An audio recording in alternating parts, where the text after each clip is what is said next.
Diego Armando Maradona was born into a world where survival wasn't just a challenge, it was a daily negotiation with fate. He entered life on October 30th, 1960 in Villa Fiorito, one of the poorest and roughest neighborhoods on the outskirts of Buenos Aires. The streets were carved from mud, lined with makeshift houses and patrolled by hunger, crime, and hopelessness.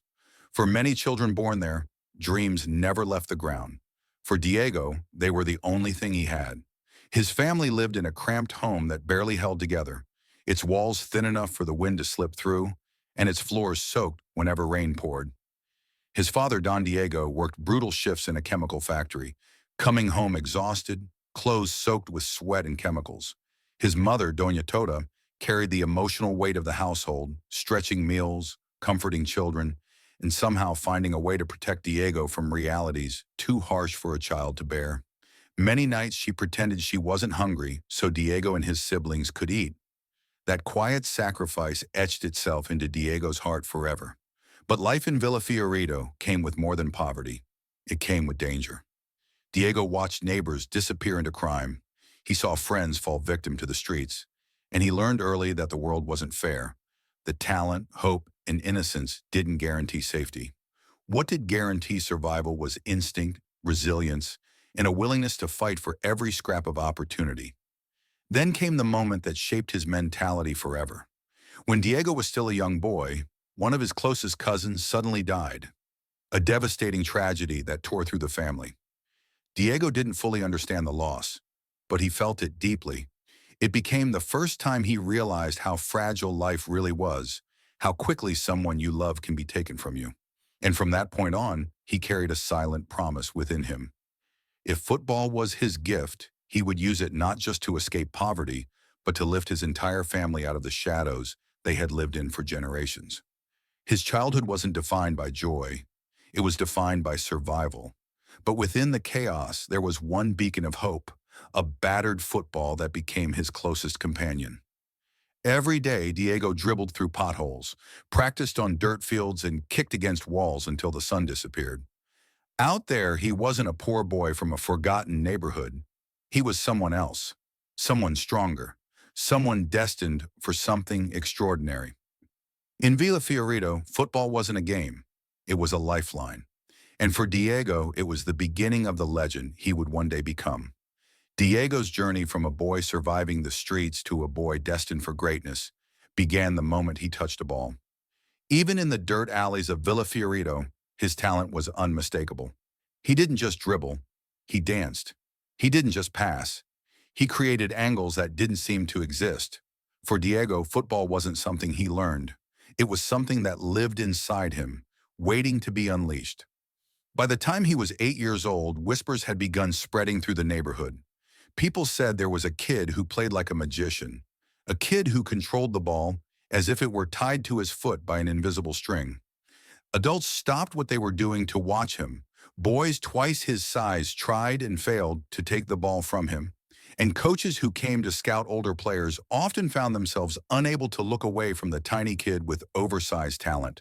The turning point arrived when Diego joined Los Cebollitas, the youth team of Argentinos juniors. At first, coaches doubted him because of his size. He was small, fragile-looking, and seemed too young to compete with tougher boys. But the instant he stepped onto the pitch, everything changed. His touches were clean, his dribbles fearless, and his creativity limitless. He wasn't playing football, he was redefining it. During his very first youth tournaments, Diego began producing moments that left crowds stunned. He nutmegged opponents with ease. He slalomed through entire defenses. He orchestrated plays with vision far beyond his age. And as Los Cebollitas went on an unbelievable unbeaten streak, Diego became the heartbeat of a team that seemed unstoppable. People started calling him El Pibe de Oro, the Golden Boy. Not because they expected greatness, but because they were already witnessing it. For Diego, football wasn't just a passion, it was destiny taking shape. For all the brilliance Diego displayed, his path to greatness was never smooth. Even as a prodigy, he faced obstacles that could have shattered a weaker spirit. His small frame made him an easy target. Older, stronger defenders kicked him relentlessly, testing his resilience every time he stepped onto the pitch. Coaches feared he might not physically survive the demands of professional football. Some even suggested he wouldn't grow, that his body could never match the ambition burning inside him. But the challenges weren't limited to the field. At home, the pressure of poverty grew heavier as Diego's family continued battling financial hardship. He watched his father come home drained from long shifts and his mother hide her exhaustion behind an unwavering smile. Diego carried their hopes silently, feeling the weight of responsibility far earlier than a child should. The first real heartbreak struck during a youth match when a vicious tackle left him crumpled on the ground, clutching his ankle in agony. For the first time, he felt genuine fear, not of pain, but of the possibility that football, the one escape that gave meaning to his world, could be taken from him. Doctors assured him it wasn't career-ending, but the emotional impact stayed with him. The idea that a single moment, a single kick, could end everything haunted him for years. Then came the rejections from national youth selectors who dismissed him as too small, too fragile, too risky. They saw limitations where Diego saw potential. Each rejection cut deeper, fueling a fire that would later define his career. But instead of breaking him, these setbacks forged him. Diego learned that talent wasn't enough. To reach the top, he would need something far stronger, an unbreakable will. From his very first touches that day, it was clear something extraordinary was happening. He played without fear, weaving through defenders twice his size, manipulating the ball with a mastery that seemed impossible for someone so young. Stadiums became theaters whenever he appeared. Opponents looked overwhelmed, unsure whether they were facing a teenager or a miracle. But the moment that truly announced his arrival came shortly after his debut. A match where he executed a move so daring, so explosive, that it instantly became a symbol of who he was. Diego flicked the ball over a defender's head, spun around him, and sprinted toward goal with a burst of acceleration that stunned the crowd. It wasn't just skill, it was audacity. It was the declaration of a kid refusing to be ordinary. As the weeks passed, the legend grew. Newspapers couldn't stop writing about him. Crowds packed stadiums just to catch a glimpse of El Pibe de Oro, and clubs across Argentina began whispering his name with both awe and fear. By the age of 17, he had become one of the league's top scorers. His rise felt unstoppable. Argentinos juniors relied on him. The city embraced him. And football had a new obsession, Diego Maradona. Then came the moment that changed the trajectory of his life forever, his move to Boca Juniors in 1981. Boca was a giant, a club built on passion, pressure, and expectation. Many wondered if the young prodigy could handle the weight. Diego didn't just handle it, he devoured it. In his first season, he led Boca to a league title, dazzling fans with performances that seemed straight from a dream. Every game, every touch, every swirl of magic deepened the conviction that Argentina was witnessing the rise of someone destined for global greatness. It wasn't long before Europe came calling. And when Barcelona paid a world record fee to sign him in 1982, Diego Maradona's breakthrough was complete.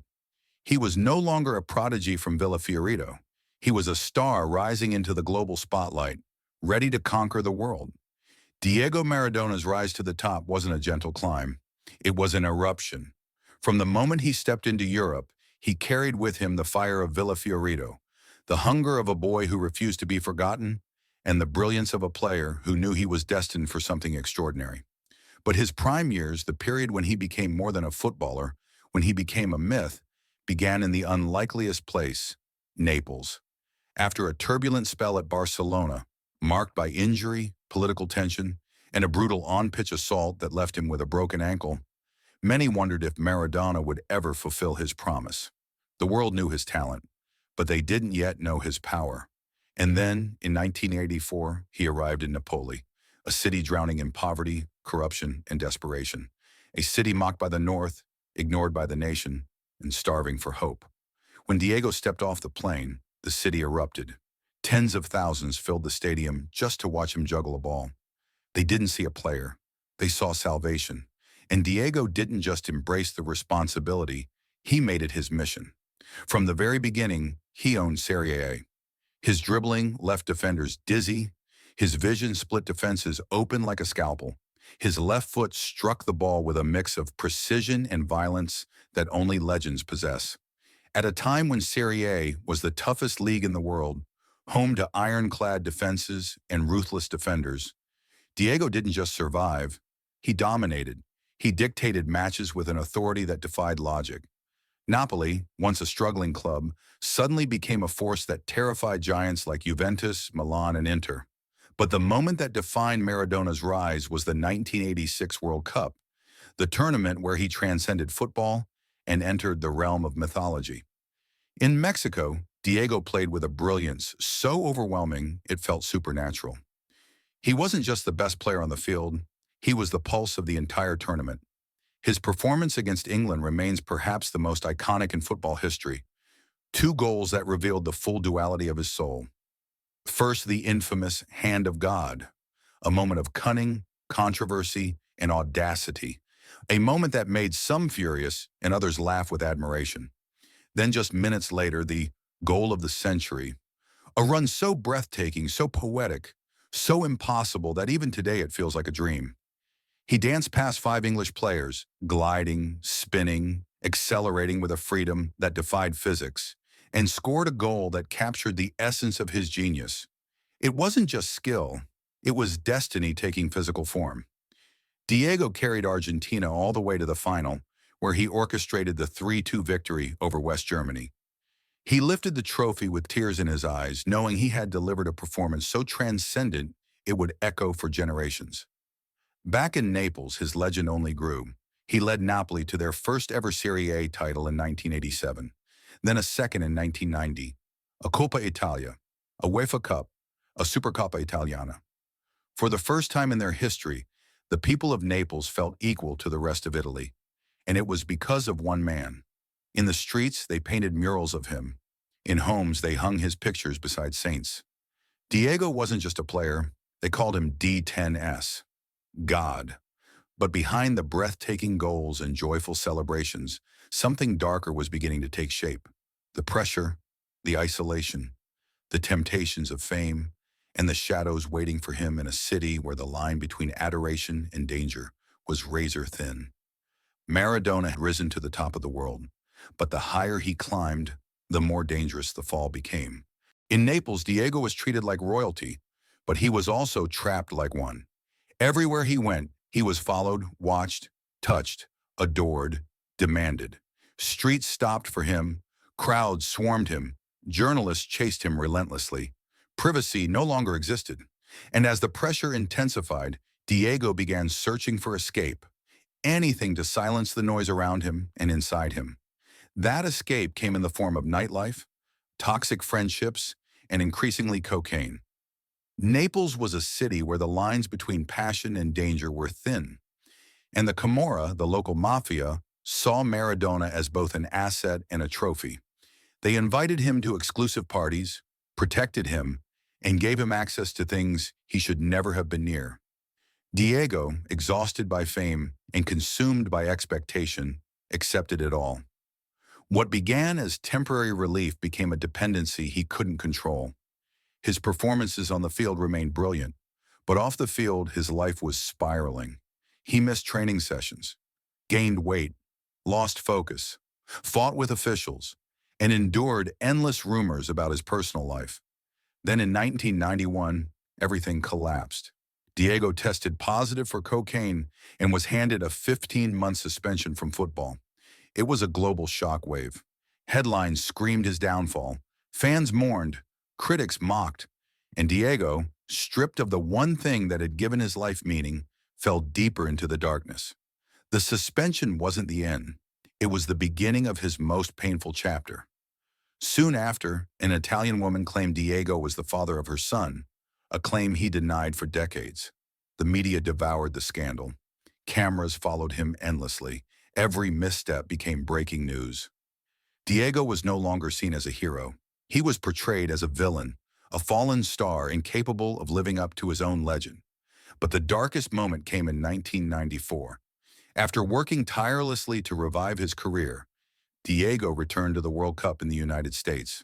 For one brief moment, it looked like redemption was possible.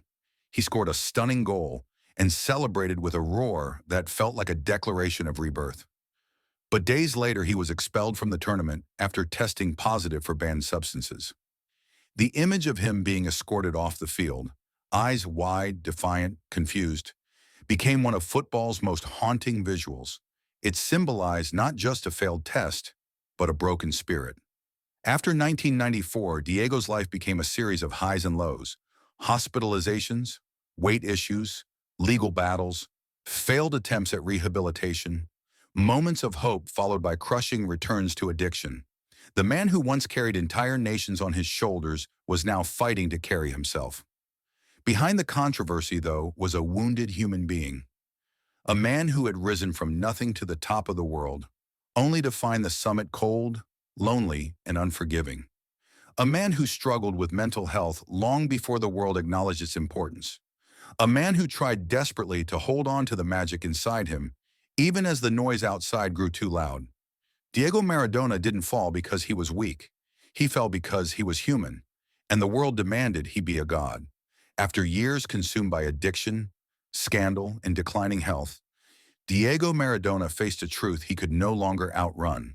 The world still adored him, but he no longer recognized himself. The boy from Villa Fiorito, the genius who conquered Mexico in '86, the king of Naples, he was still there somewhere, buried beneath years of chaos. And Diego, even at his lowest, refused to disappear quietly.